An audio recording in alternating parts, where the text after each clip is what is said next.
Good luck. Thank you. Merhaba arkadaşlar. Hepiniz IEFT Talks webinarlarına hoş geldiniz. Bugün Avustralya'da öğrenci olmanın tüm detaylarını Macquarie University'den Anthony bizlere anlatıyor olacak.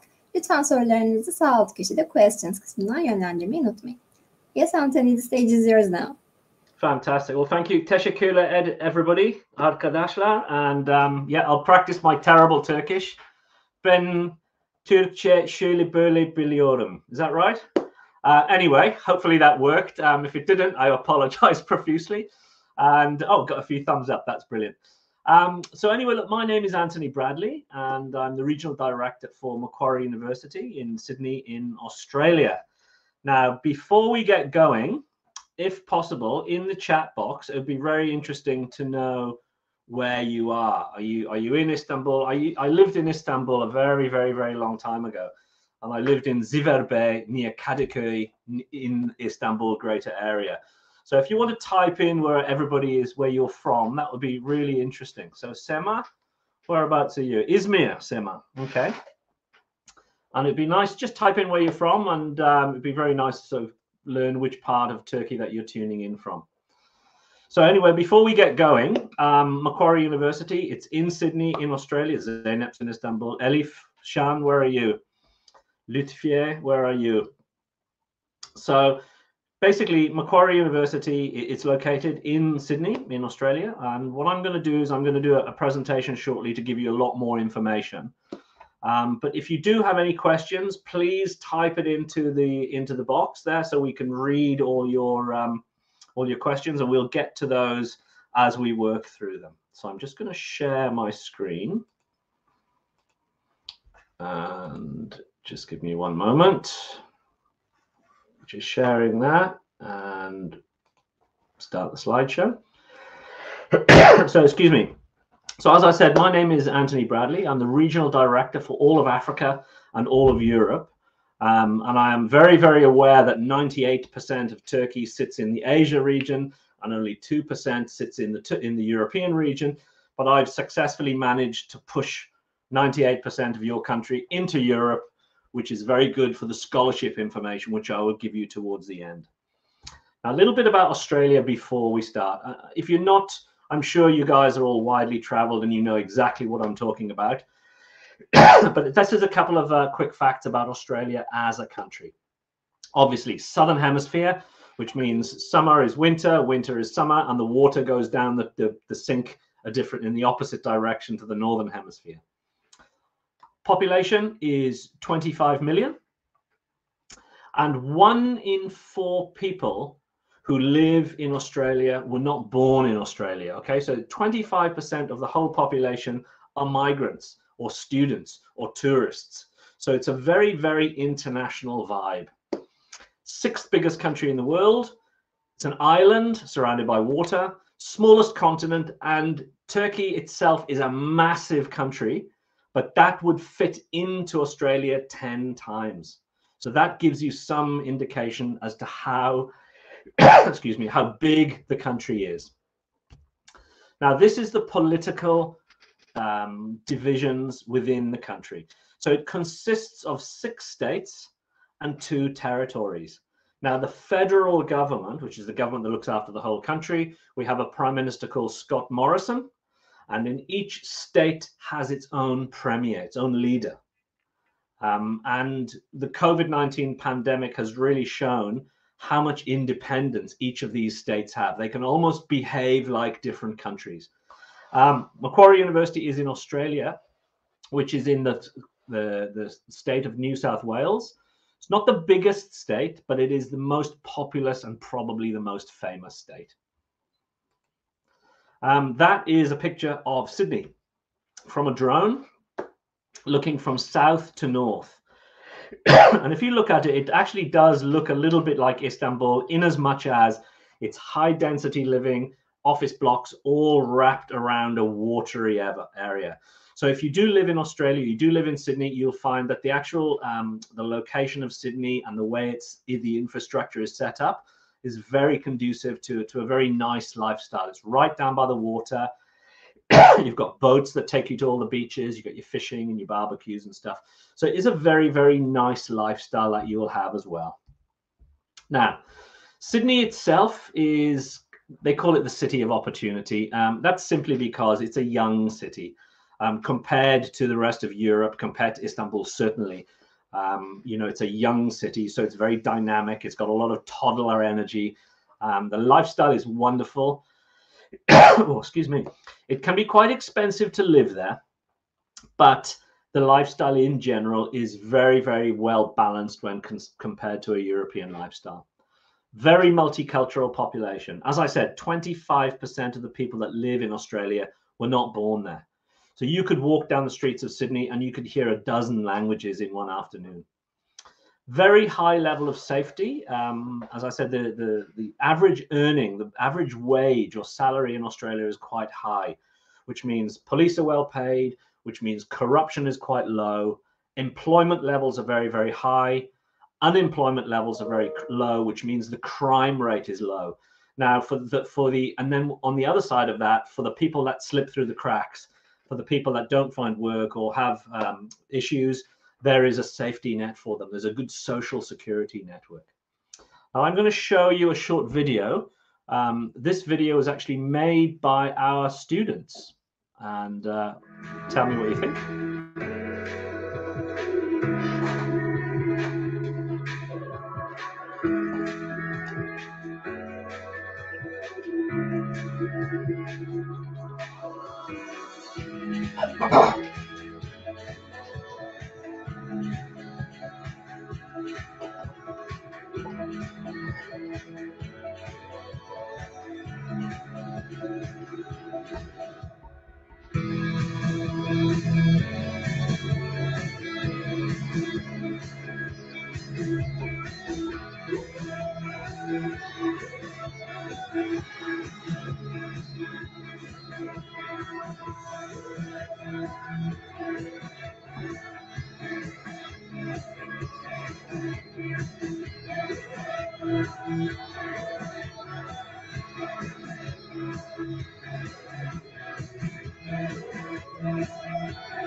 So as you can see, it's a very dynamic city. It's a very vibrant place to go. And the one thing that I always say to prospective students is that don't go to Sydney just with your academic aspirations in mind. You know, you need to be getting out of the classroom. You need to be joining clubs, meeting locals, going down to the beach, you know, balancing your lives. Because one thing I can tell you that Australians do is that they do focus on enjoyment. You know, they work and study in order to live. And that comes from my perspective. I mean, I was actually born and brought up in the UK. I did my bachelor's degree in the UK. I did my master's degree actually at Macquarie University. And if I put my British hat on, Australia looks like this very, very exotic sort of place that you can go and study and live and work. And then when I actually think about how it compares with life in the UK, you know, where it rains and it's a bit miserable and people are a little bit more downbeat. So even though we both speak the same language, English, there's definitely a different focus on life. Now, why Sydney? Sydney, within the last sort of 10 years, Sydney has always ranked in the top 5 or 6 most desirable student cities in the world. I mean, one year it's the number 1, number 2, number 3, but over a long period of time, it is always in the top 5 or 6. And one of the reasons is the government has got very favorable policies towards international students. So if you're an international student, you have a work permit embedded in your study visa. And Sydney, being a big city, does allow for, you know, great prospective employment. Prospective employers actually understand that visa. So if you say you're from Turkey, you say you're an international student, a local employer in a shop or a restaurant will actually understand what your work rights are. And here's some nice pictures for you to look at, actually, how colorful it is and what a wonderful place it is to actually be. I always point out this as a terrible joke, but if you do try your hand at surfing, just be careful if you go too far back, because there are some very, very big fish with very pointy teeth in the water. But like I said, just to sort of reiterate, and looking at those pictures, it's very, very important to balance your life. Make sure you are getting out, trying the different foods, you know, going into the city, going to an open air theater, looking at the aquariums, taking advantage of the long walks that we have. We have things called ocean pools. All the major beaches have got ocean pools where you can go for a swim all year round. So that's Australia. That's a little bit about Sydney. Now, what about the university itself? So the university is one of 42 universities in Australia, most of which are public universities, government universities. And Macquarie University is no different. It's a government public university. However, the land that the university sits on, which is 126 hectares of land, that's 2 square kilometers, that actually belongs to the university. Which means that we're allowed to play with that, the equity in the land.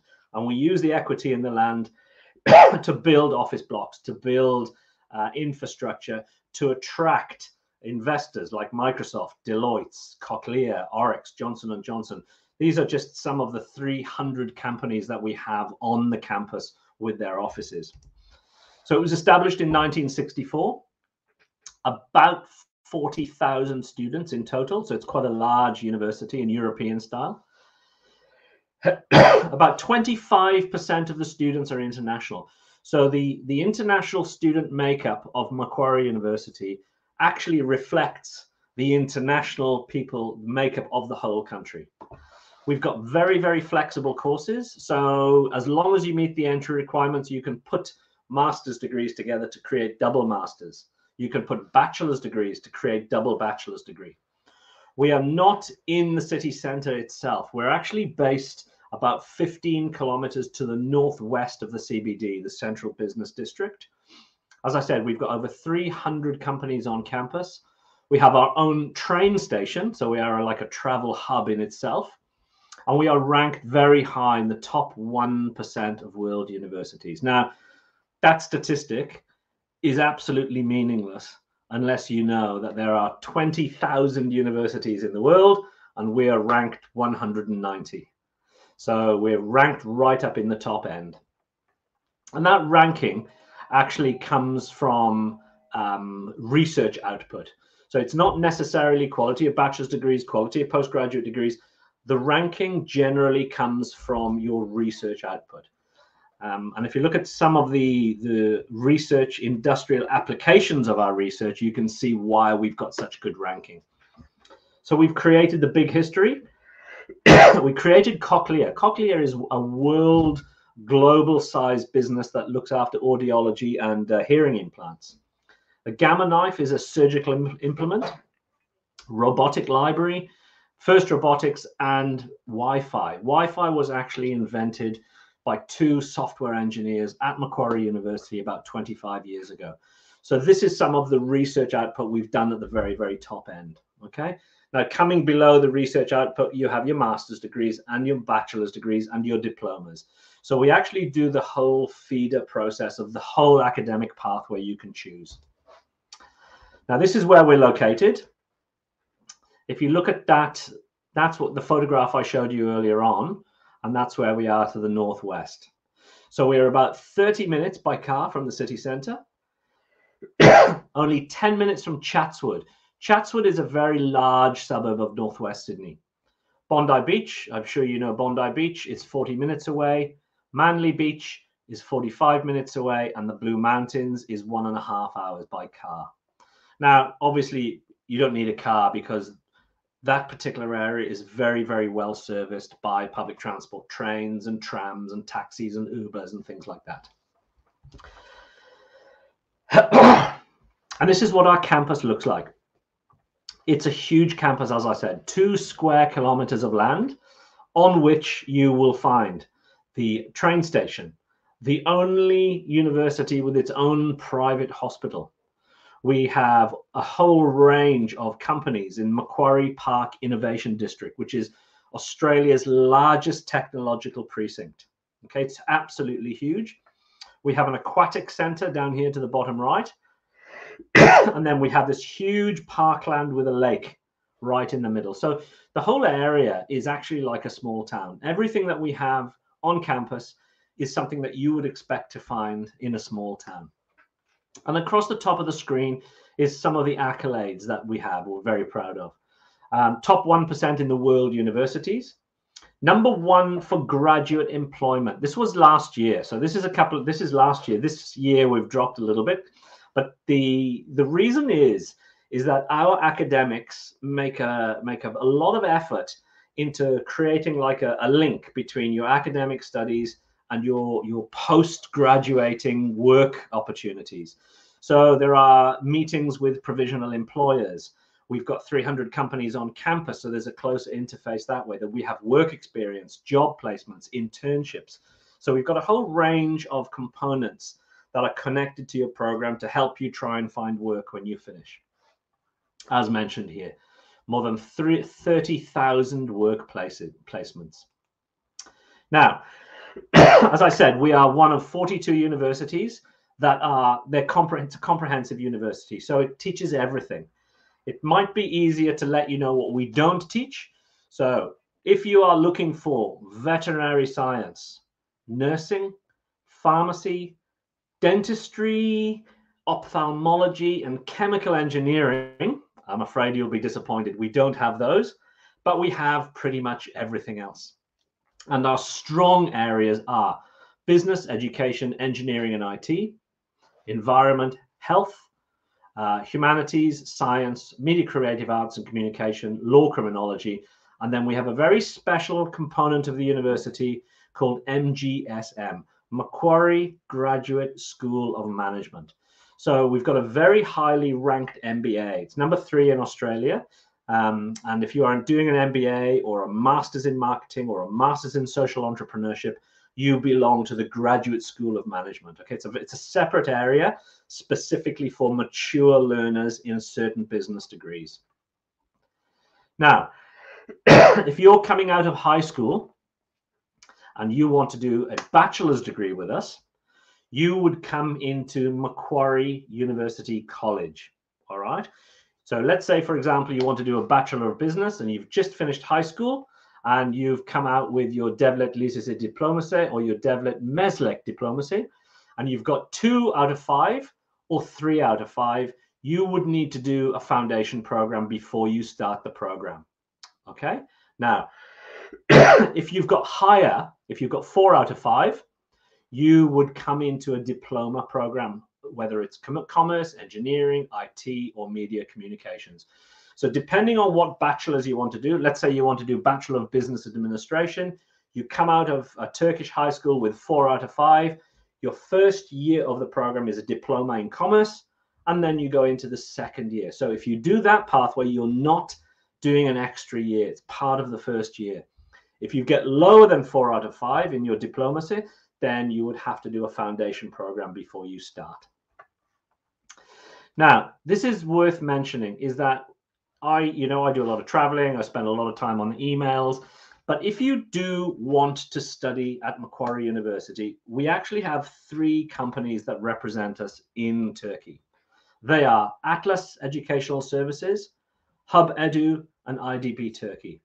All of them have offices on the mainland, in the European side, in Istanbul, near Teşvikiye and İstiklal Caddesi.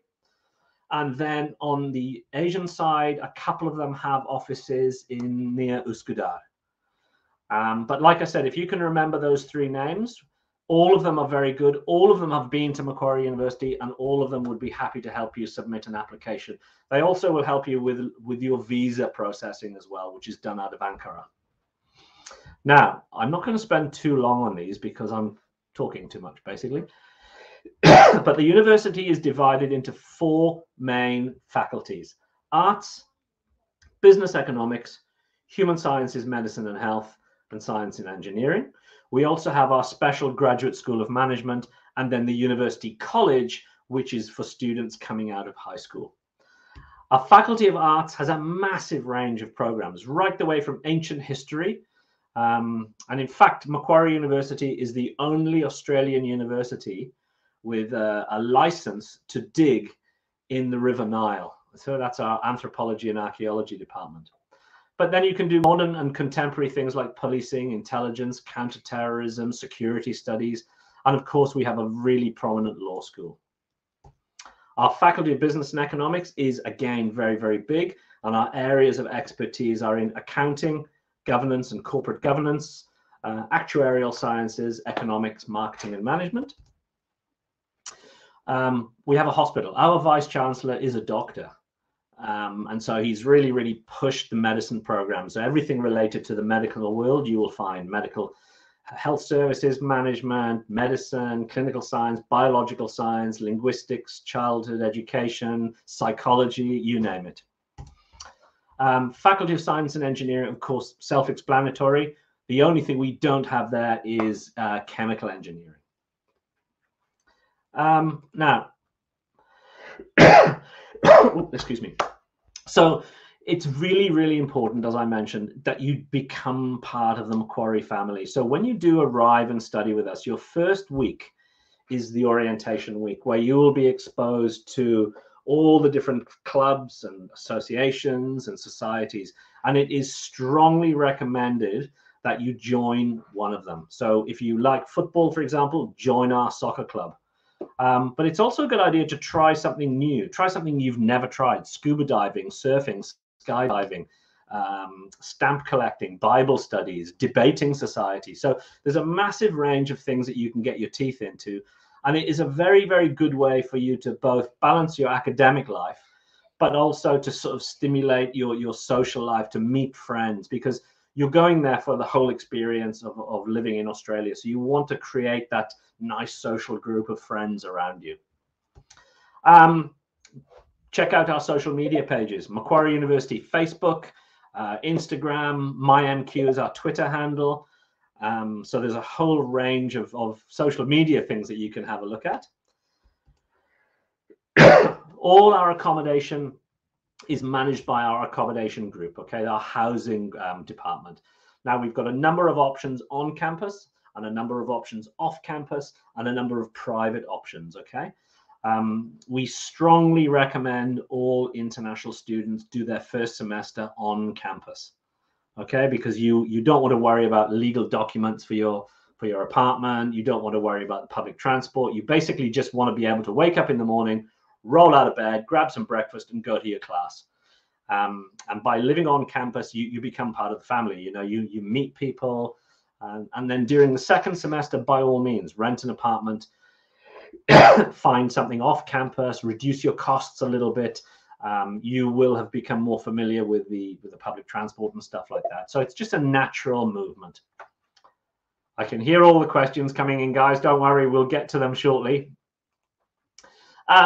It's very, very important that you take advantage of the student support that we have. So during the pandemic, during the whole COVID-19 pandemic, our student support network has had to become incredibly strong because we had students that were stuck offshore, students that were locked down in isolation, being quarantined.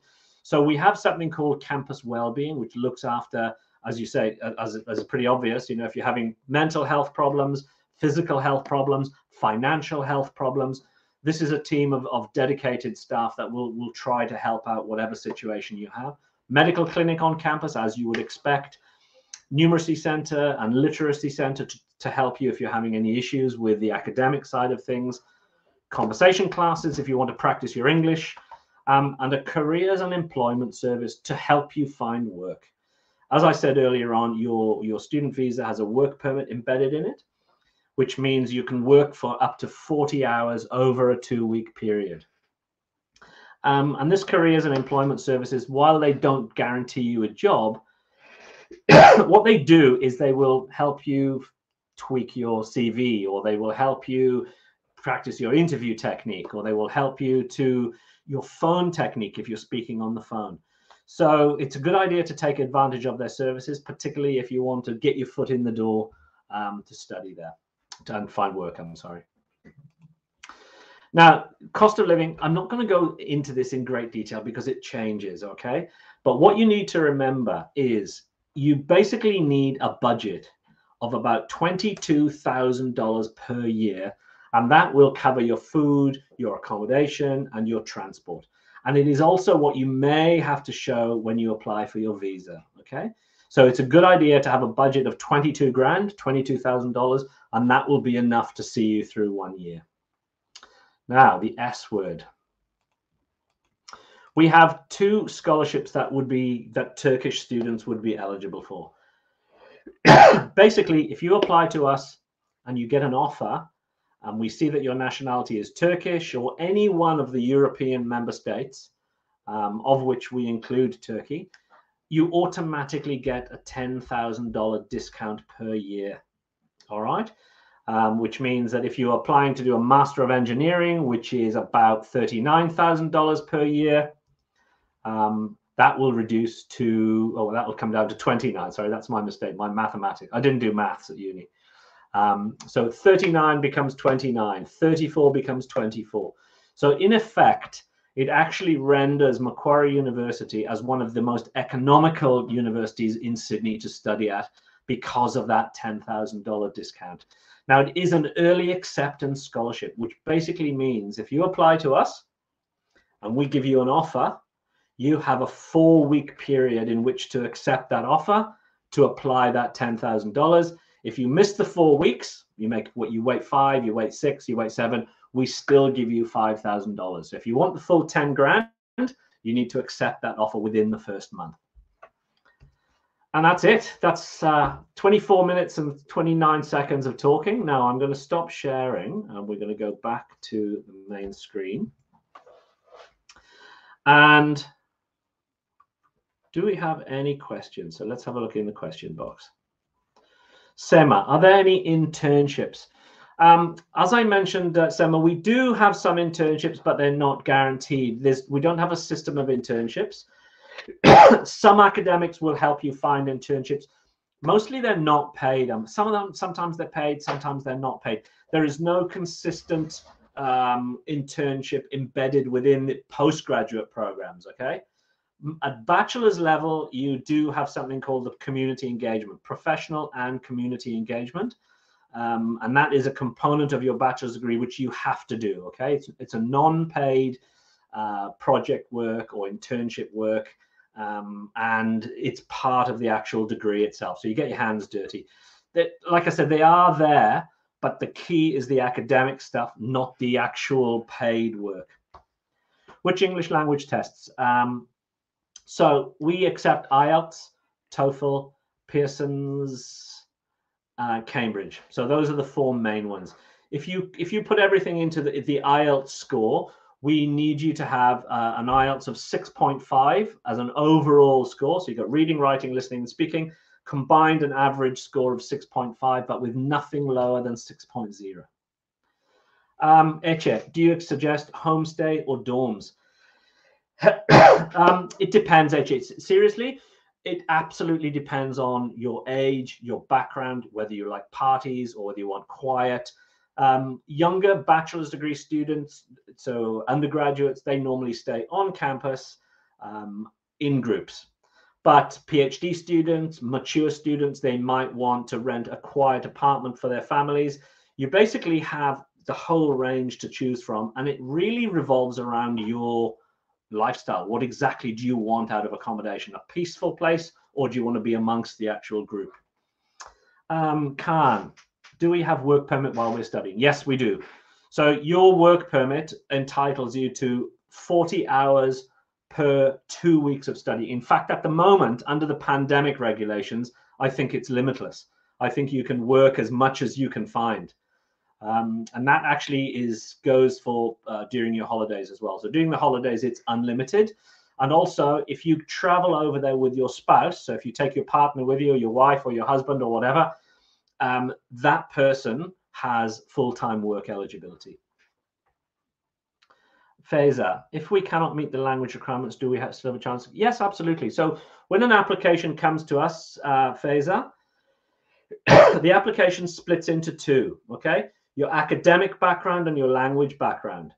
So your academic background, we look at your score from university or your high school, And language background, we look at your IELTS score. Now, if your English language score is a little bit low, you've got two options. You can either stay in Turkey and practice it and get your IELTS score up and reapply, or you can come to Australia and study at our English Language Centre for 5 or 10 or 15 weeks, depending on your score, and that will pull your socks up then, and then you go directly into the program. Gizem, do you have any master's program for nutrition and dietetics? Do you know what? We don't, I'm afraid. We are looking to get sports management. The closest thing we have, Gizem, would be our Master of Public Health. And that does have some nutrition components, but not a dedicated nutrition and dietetics program, I'm sorry. Okay, Samet. How are the career opportunities for international students? So again, this is not something that we can guarantee, but in terms of rankings, Macquarie University always ranks in the top 2 or 3 universities for graduate employment. And the way we know this is because our students, our alumni, when they leave, they've all got LinkedIn accounts. They contact us within the first 6 months of when they get a job, and something like 90% of our students are able to find work within 6 months of graduating. So whereas it's not guaranteed, but our outcomes have been absolutely fantastic in the past.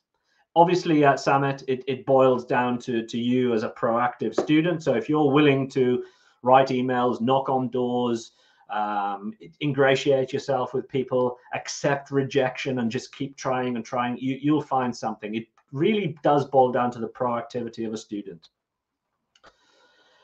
Eda, may have missed, could you please inform about application requirements for graduate programs? So basically what we need from you, Eda, is to get into a master's degree, you basically have to have a bachelor's degree from a recognized university.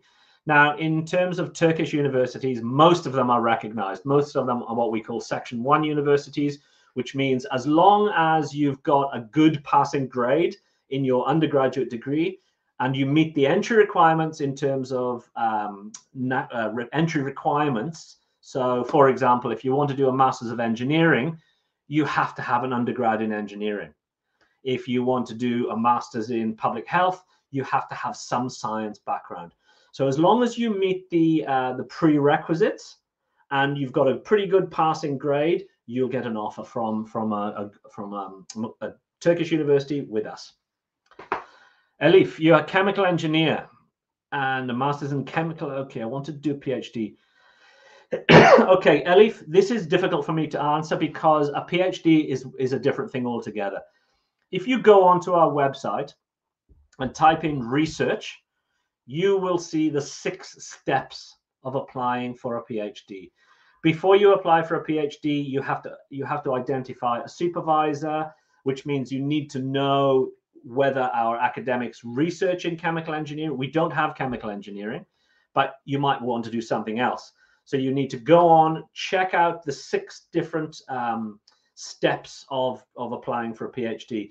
And then in terms of funding, it's actually the job of the supervisor to find you funding. So he might find you a full scholarship, happy days. He might only be able to find living expenses or accommodation or something like that. So the funding for PhDs is generally organized by the supervisor. We do have plenty of funding, but the supervisors manage everything.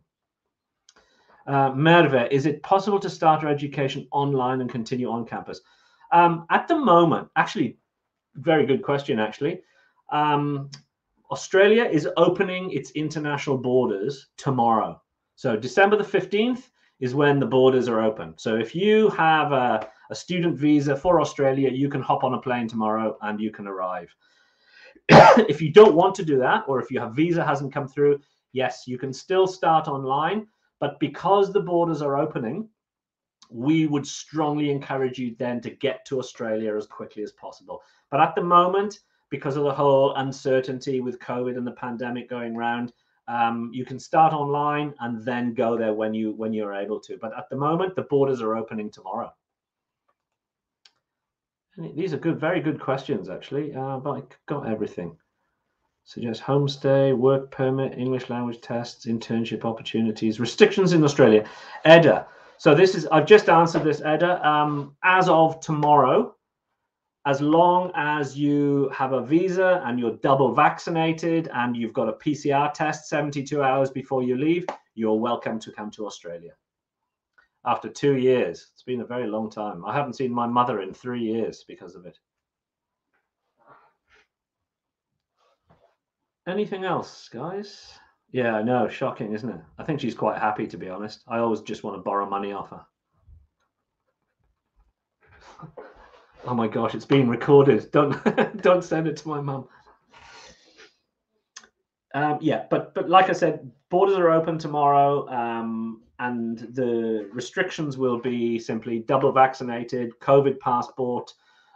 You have to self-isolate for 3 days when you arrive, and that's it. Happy days on campus, and you can start in semester 1 next year. And you'll be going from the European winter to the Australian summer, and it's just warming up nicely over there now. Any other questions?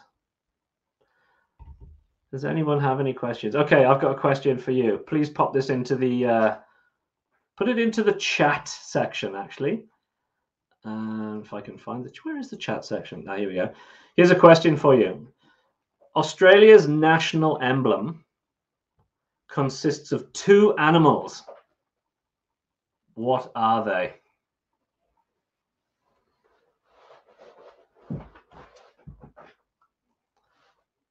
Don't be shy. Let me know. What do you think? Australia's national emblem on the coins and the flags has 2 animals. What are they? You see that? You're typing.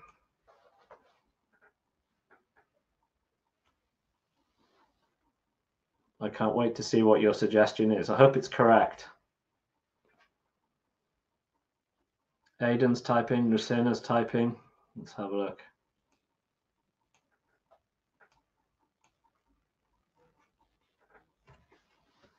Does anyone have any more questions? Zainab, I think I've mentioned pretty much everything, right? Is there anything I've missed? Yeah, it looks like you covered all of the questions, Anthony. I think so. Okay, yes, Merve, one of the animals is a kangaroo. What's the other? What's the other? What's the other animal?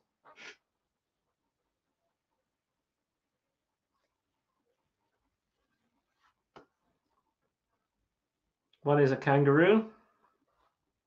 There's the second animal. I'll give you a hint. It's a big bird that cannot fly. No, it's not a koala, Sema.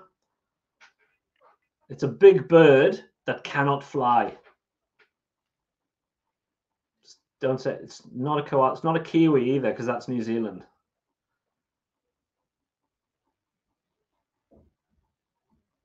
Okay, Adam, fire away. Yep, let us know. It's kangaroo, but what's the big bird, Nursena? There's a second animal, kangaroo and something else. What's that big bird called? No, it's not an ostrich, Merve. It's related to the ostrich. It's not parrot, it's not falcon. Parrots and falcons can fly. This animal can't. It begins with the letter E.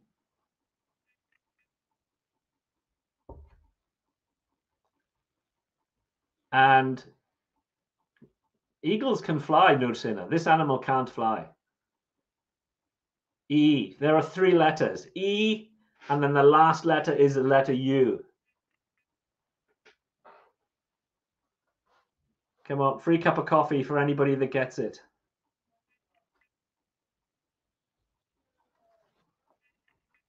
Okay, I'll tell you that it is an emu, which is kind of related to an ostrich. And the reason why it's our national emblem is because these 2 animals cannot go backwards. They can only move forwards. Okay, Aidan, can you please type your questions into the question box? Don't put it into the chat, put it into the question if possible, and then we can all see them.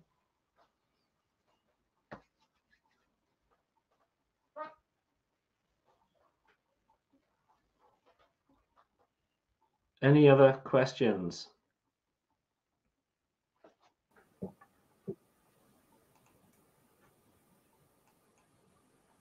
I don't know. While we wait for the new questions to come up, Anthony, could you please share your email address in the chat box so that the participants of course I can, yeah. Contact? Absolutely, yeah. This is my email address, anthony.bradley@mq.edu.au. There we go. So by all means, if you guys have any questions, or if you want any clarification on anything I've said, just send me an email. I'll be happy to answer that. And if you actually want, I'm more than happy to do like a Zoom call with you as well. So if you actually want to talk face to face, I can try and do that.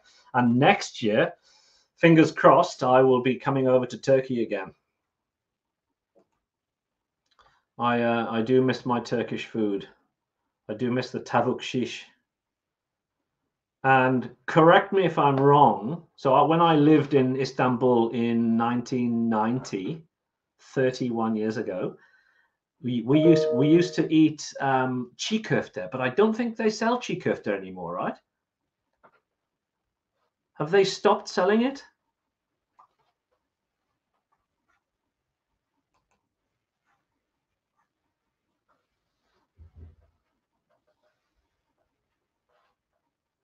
Emu, yes, Gizem, well done.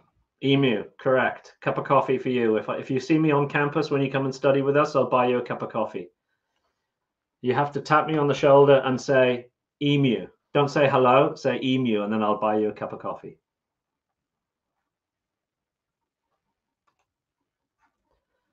Aden, let's we're still waiting for your questions.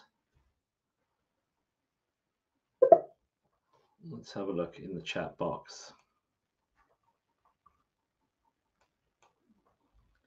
Yep, absolutely. No, I'm deadly serious as well, Gizem. If you do make it to study at Macquarie and you see me walking down the campus, tap me on the shoulder, just say emu, and then probably I'll look at you strangely for 1 or 2 seconds and I'll go, okay, great, I'll buy you a cup of coffee. That's the key, that's the password.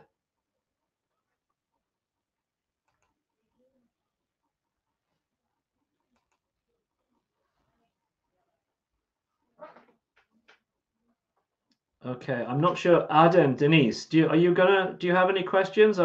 What you can do if you want to, Aden, please put them into an email to me. If you're still thinking about them, just pop them into an email to me and I'll get back to you as quickly as I can. Same as typing.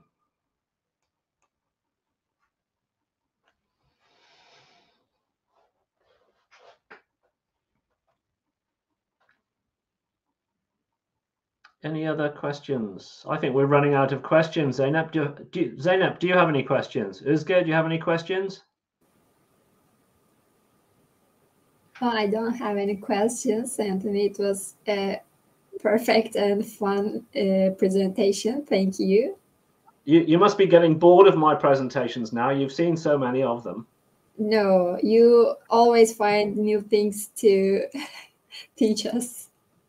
That's the secret of doing no preparation. Just know what's in your head and see what comes out of the mouth, eh?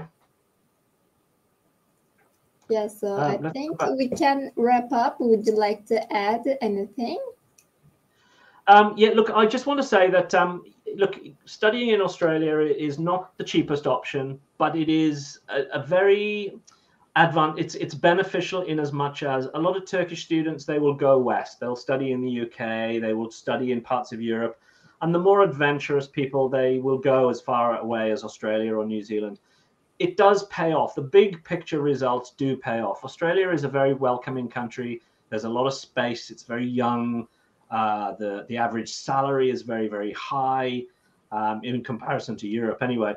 So it is worth it. The universities are all managed by the Ministry of Health, so that the consistency of the quality of education is very, very it's very conformist to a set of very strict criteria put out by the government.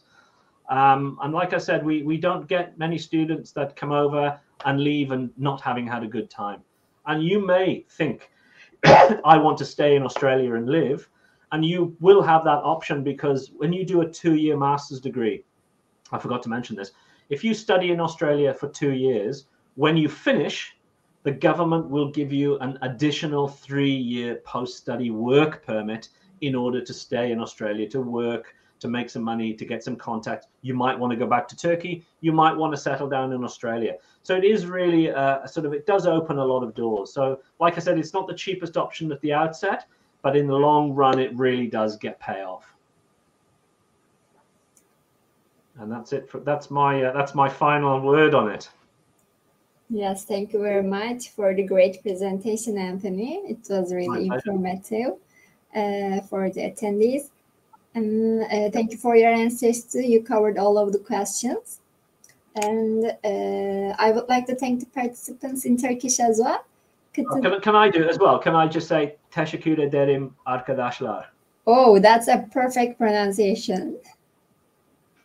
Okay, I'm glad to hear it. Yes. And can I also just say one more thing in Turkish that I remembered? Yeah, go ahead. Müsait bir yerde inebilir miyim? So you're in Dolmuş and you want to get it off?